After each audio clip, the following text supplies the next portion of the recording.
Mantan Menteri Komunikasi dan Informatika Budi Aris Setiadi diperiksa Korps Pemberantasan Tindak Pidana Korupsi Polri di Bareskrim. Pemeriksaan dirinya terkait dengan kasus penyalahgunaan wewenang pemblokiran situs judi online. Budi Ari diperiksa selama 2 jam namun enggan menjawab terkait dengan pertanyaan yang diajukan penyidik kepadanya. Budi mengatakan dia wajib membantu polisi dalam pemberantasan judi online di lingkungan Kementerian Komunikasi dan Digital. Nunggunya lama, teman-teman media sekalian. Saya ingin memberikan pernyataan.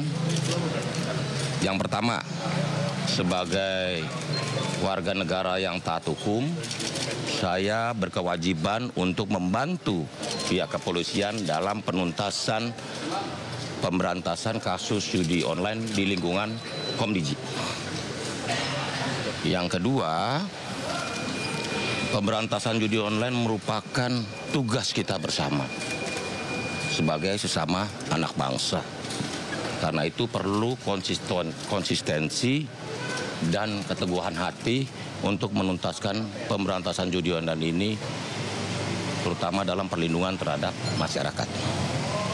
Yang ketiga, mengenai materi dan isi keterangan yang saya berikan hari ini, silahkan ditanyakan kepada pihak penyidik yang berwenang.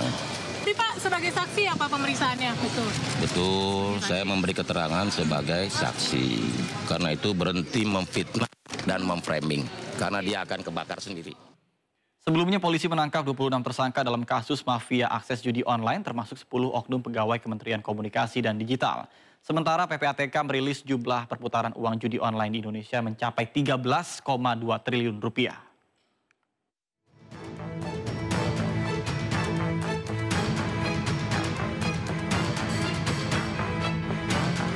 Kasus mafia akses judi online di Indonesia yang melibatkan pegawai Kementerian Komunikasi dan Digital terus diusut.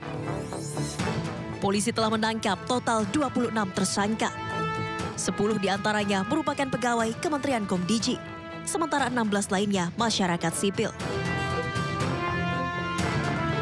Polisi hingga kini masih memburu 4 pelaku lain, termasuk bandar situs judi online yang masih buron. Dari tangan para tersangka, polisi menyita sejumlah barang bukti termasuk mobil mewah bernilai fantastis hingga mencapai 167 miliar rupiah.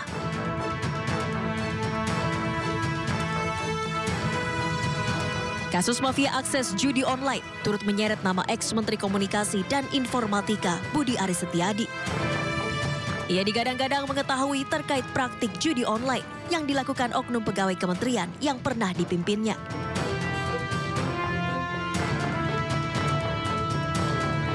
Sementara PPATK menyebut dari 10 laporan hasil analisis, total perputaran dana judi online pada periode Januari hingga Juni 2024 mencapai 13,2 triliun rupiah. Salah satu penyebab transaksi judi online semakin meningkat, lantaran nominal deposito untuk judi online semakin terjangkau bagi masyarakat bawah. Dimulai dari Rp10.000. Dan market juga sangat captive di Indonesia. Jika kita melihat kecenderungan pelaku transaksi itu semakin banyak, masyarakat yang terkait itu sudah semakin banyak dan transaksinya semakin kecil.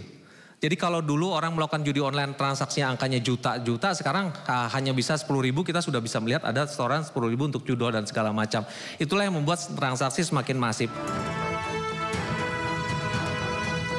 Hingga kini pihak kepolisian masih berkoordinasi dengan lembaga dan kementerian terkait untuk melakukan pengembangan dan menangkap pelaku lain yang terlibat dalam kasus mafia akses judi online. Tim Liputan iNews melaporkan.